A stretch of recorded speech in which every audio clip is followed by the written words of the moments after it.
All right, what is up, everyone? My name is Chris, and today I'm going to be breaking down the power play and the biggest reason why I think it changed, which is why I have the big word change here on the board in all capital letters, because that was one of the biggest things coming into the season. The Flyers had to have a good power play, and for majority of it, they did.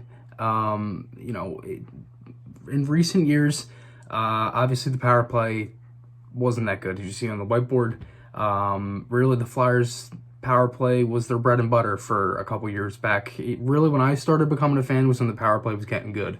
2013-14 it was really good. 14-15 it was really good, even though the Flyers that year they had 10 road wins and they had the third best power play in the league. After that it kind of dropped. It went from 3rd to 11th, 14th, 15th, and 22nd, and then it would even drop in percent to 24, 18, 19, 20, and then 17. And the biggest thing was that last year's power play was just god-awful. I mean, they literally just could not score on the power play. And I think the biggest thing this season was because they had new coaching staff, and they brought in veteran coaching staff, and I was like, this is going to be good for the special teams, because the penalty kill and the power play last season wasn't great at all. And honestly, if it was like middle of the pack, the Flyers would have been a better team last season. But that's just what that was just what it was. So basically, I'm going to be breaking down the power play, and when I have these combinations here, these were the last combinations that were actually made and updated online for the last couple days of the season. Now, the first unit was right. But the second unit was a little bit different because, if you guys probably remember, Gostisbehere was on the second power play unit against Boston. But for majority of it, this was right.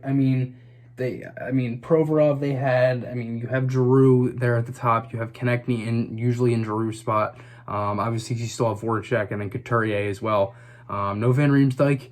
The second unit, it had guys like Aubé Kubel, who's on there. They had the two defensemen in Sanheim and Niskanen, and that was really what the second unit kind of went with for the whole season. They had those two defensemen, and majority of the time, it was Sanheim and Niskanen.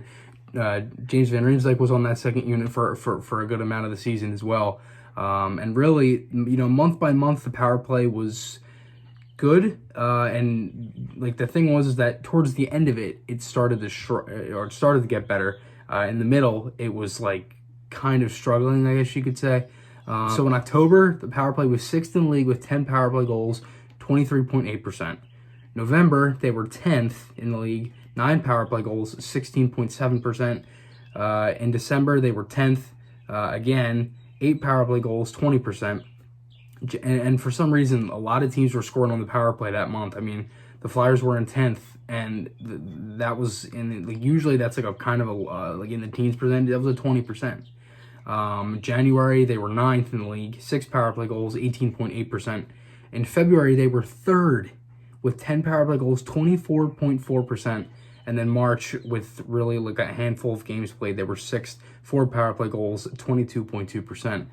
So it was starting to get better, and that was the thing. It was starting to get better leading up to the playoffs. But the power play had so many changes. Obviously the biggest thing was Giroux on the right side of the ice, right? That was the main thing that everyone talked about, and that should be changed and this and that. And I personally didn't like it either, because it took away everything Giroux had on the power play. He didn't have a shot. He barely had pass lanes, and he was really forced to make plays that he probably didn't want to make. And another thing was that the changing of Gostisbehere to Provorov. Personally, I think it was a good move because, we all saw how Ghost was on the power play. And Ghost in 15-16 was unbelievable on the power play. He was a great quarterback back there.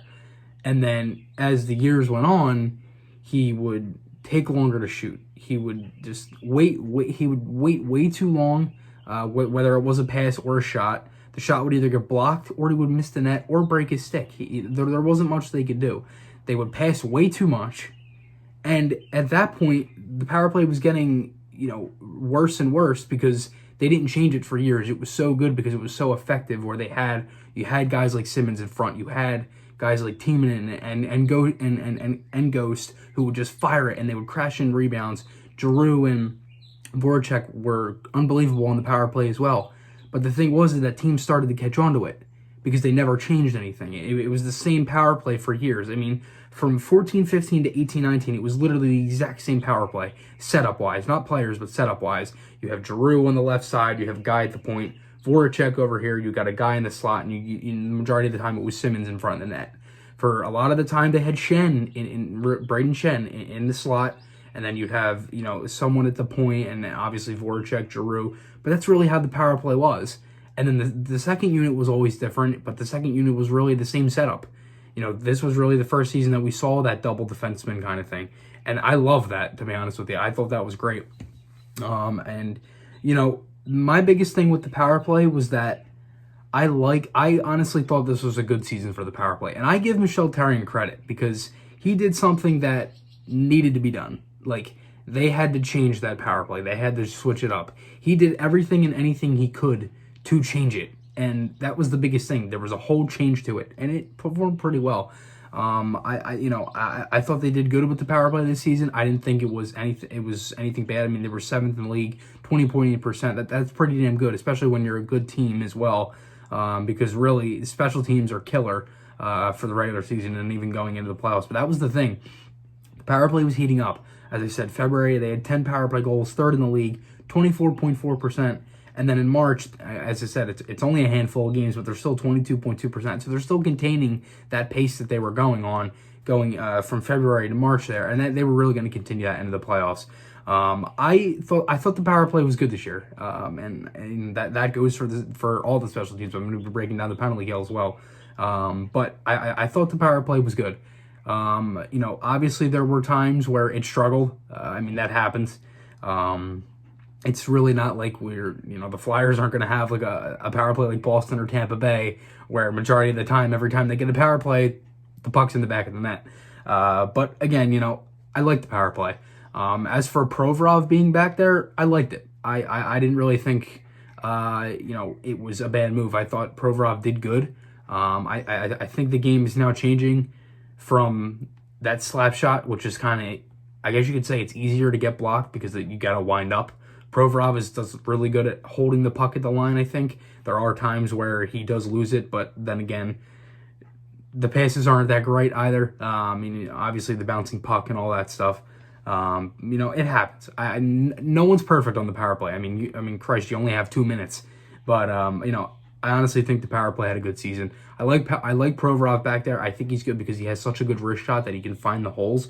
And another thing is that even though Giroux's on the right side, I didn't really mind that at that point because they had Konechny in Giroux's spot, a right-handed shot. That was kind of my biggest thing, was that I wanted a right-handed shot on the left-hand side so that it was better for them, and that's really what they were starting to do.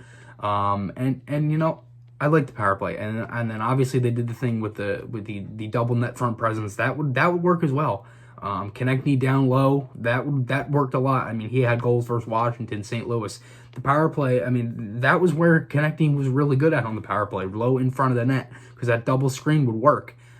So again, let me know what you guys think below on the power play. What did you think for the whole season, and what would you give Michel Therrien as a grade for his power play and all that stuff that he worked on for the season? So remember, guys, podcast articles, those links are on my channel.